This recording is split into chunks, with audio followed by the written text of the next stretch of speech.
آج نعرے بلند کیے جا رہے ہیں بھائی محرم میں شادیاں کرو. مشہور مفتی ہے، مفتی سے زیادہ ٹک ٹاکر ہے وہ. محرم میں شادی بھی ابھی کیا کریں. محرم میں شادی کے بہت سارے فائدے ہیں. ایک یہ کہ برکت ہوگی انشاءاللہ، محرم کا مہینہ ہے. دوسرا فائدہ یہ کہ بدعت کی، جو لوگ سمجھتے ہیں محرم میں شادی غلط ہے تو بدعت کی مخالفت ہوگی، اس کا الگ سے ثواب ملے گا. تیسرا فائدہ یہ کہ محرم میں شادی ہال سستے ہوتے ہیں، سستے میں شادی ہو جائے گی. کیا خیال ہے؟ تو فائدے ہی فائدے، مزے ہی مزے. کہتا ہے شادیاں کرو محرم میں اور فائدے گنوا رہا ہے. شادی مال سستے ہوتے ہیں، اکنومیکلی فائدہ ہے. دوسرا شادی کرو گے ثواب ملے گا، بدعت ختم ہو جائے گی. یہ کون بول رہا ہے؟ اس کے اوپر نفس کا حملہ ہے. یعنی جو دن میں 5 مرتبہ نبی کا کلمہ پڑھے اور اسے پتا بھی ہو کہ ان 10 دنوں میں نبی کا گھر اجڑا ہے، کچھ بھی نہیں ہو، انسانیت کے ناطے تمہارے نبی کی نواسیوں کو اجاڑا گیا، بچیوں کو تماچے لگے. حدیث سے ہے کہ نبی روئے تھے، جناب اسماء سے منسوب. اتنی حدیث ہیں. لیکن جب انسان گمراہ ہوتا ہے تو زبان سے ایسی باتیں کرتا ہے، یعنی اپنی دنیا میں لعنت کو دعوت دیتا ہے کہ آ میرے اوپر برس. ایسے لوگ، کسی کا باپ مر جائے کہ اپنی بیٹی کی شادی کروائے گا اس دن. اور کسی نے اچھا لکھا کہ اگر تمہارا باپ مر جائے نا اس دن اپنی بیٹی کی شادی کروانا. اس دن بھی تمہارا خرچہ نہیں ہوگا، بڑی سادگی سے شادی ہوگی، اور اسی کھانے میں اپنی بیٹی کا ولیمہ بھی کر دینا. جب تم دنیا میں ایک انسان کے مرنے پر ایسے کام نہیں کر سکتے تو فرزند رسول، نواس رسول، اور صرف ہم عزاداری مناتے تو آپ ہمیں دوش دے سکتے تھے.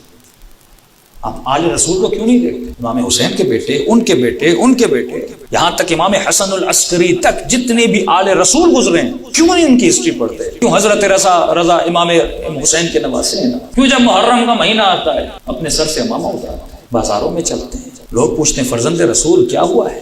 فرماتے ہیں کربلا میں میرے حسین کو مارا گیا. کس بندے نے خوشیاں منائی تھی؟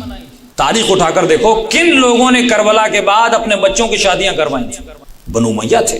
تبرکت بھی بنو امیہ، تارک عاشورہ کا جملہ کہ آج کے دن کو بنی امیہ نے مبارک سمجھا تھا.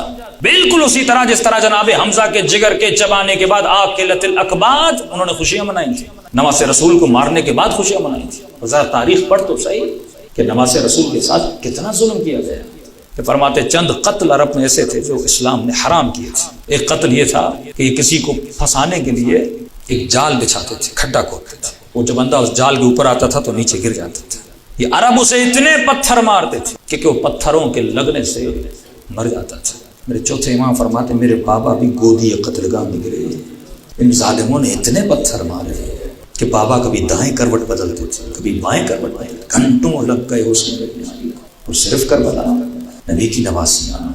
تو جب انسان کے نفس کی تہذیب نہ ہو، اپنی زبان کا غلام بن جائے، اسے یہ پتہ نہ ہو کہ میں جو جملے نکال رہا ہوں اس سے رسول کو کتنی اذیت ہو رہی ہے، اس سے پروردگار عالم کے دربار میں کتنا گناہ کر رہا ہوں. محرم میں شادی بھی ابھی کیا کریں. محرم میں شادی کے بہت سارے فائدے ہیں. ایک یہ کہ برکت ہوگی انشاءاللہ، محرم کا مہینہ ہے. دوسرا فائدہ یہ کہ بدعت کی، جو لوگ سمجھتے ہیں محرم میں شادی غلط ہے تو بدعت کی مخالفت ہوگی، اس کا الگ سے ثواب ملے گا. تیسرا فائدہ یہ کہ محرم میں شادی ہال سستے ہوتے ہیں، سستے میں شادی ہو جائے گی. کیا خیال ہے؟ تو فائدے ہی فائدے، مزے ہی مزے. اسی یزیدی فکر کا نتیجہ ایک اور یوٹیوبر اور ٹک ٹاکر مفتی صاحب جنہوں نے محرم میں کہا کہ آپ شادیاں کریں، ان شادیوں کے بڑے فائدے ہیں. وہ کہنے لگے کہ ایک تو یہ بدعت کی نفی ہوگی، یعنی کیا کہہ رہے تھے کہ جو مسکنسپشن پھیلا ہوا ہے کہ محرم میں شادی نہیں ہونی چاہیے اس کی نفی ہو جائے گی. آپ کو شادی کرنے کا الگ سے ثواب ملے گا. کہہ رہے ہیں محرم میں شادی کرنے کا نعوذ باللہ الگ سے ثواب ملے گا، اس لیے کہ مسکنسپشن آپ دور کر دیں گے. اچھا دوسرا فائدہ یہ ہے کہ محرم میں ان کے بقول میں کوٹ اینڈ کوٹ شادی ہال بڑے سستے ہوتے ہیں، سستے میں شادی ہو جائے گی. کوئی بات ہے کہنے والی؟ آخر کیا بکی ہوئی سستی سوچ ہے. تو میں مولوی صاحب سے کہنا چاہوں گا کہ میں کوئی بد دعا نہیں دے رہا، فقط آرگومنٹ کا جواب دے رہا ہوں کہ آپ پھر اپنے والد صاحب کی وفات پر ان کے جنازے پر پہلے نکاح کا اہتمام رکھیں.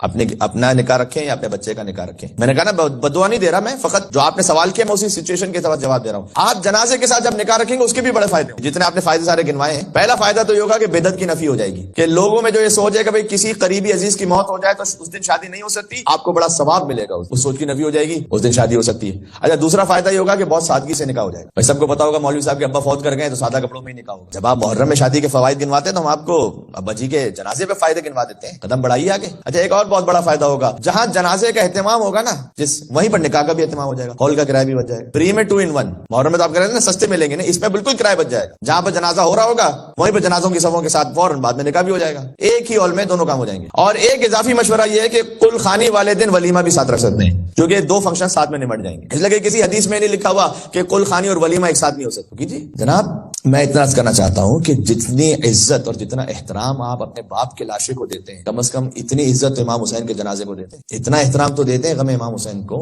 بجلی غم سرور کی چمک جاتی ہے، بے ابر کے خود سے کڑک جاتی ہے، روکے نہ عزاداری شبیر کو آپ، یہ آگ بجھانے سے بھڑک جاتی ہے۔ وَإِذَا قِيلَ لَهُمْ لَا تُفْسِدُوا فِي الْأَرْضِ، یہ سورہ بقرہ کی جو میں آیتیں پڑھ رہا تھا، جب ان لوگوں سے کہا جاتا ہے کہ بھئی زمین میں فساد نہ پھیلاؤ، اللہ تعالیٰ قرآن میں کہہ رہا ہے کہ اسے کہا جاتا ہے زمین میں نہ فساد پھیلاؤ، قالوا انما نحن مصلحون، یہ کہتے ہیں ہم تو صرف اصلاح کرنے والے، الا انہم هم المفسدون، اللہ کہتا ہے اصلاح کرنے والے یہی اصل میں فساد کرنے والے، ولکن لا یشعرون، لیکن آگاہ ہو جاؤ کہ یہ فساد کرنے والے خود شعور نہیں رکھتے، دوسروں میں اپنی باتوں کے ذریعے فساد کریٹ کرتے ہیں۔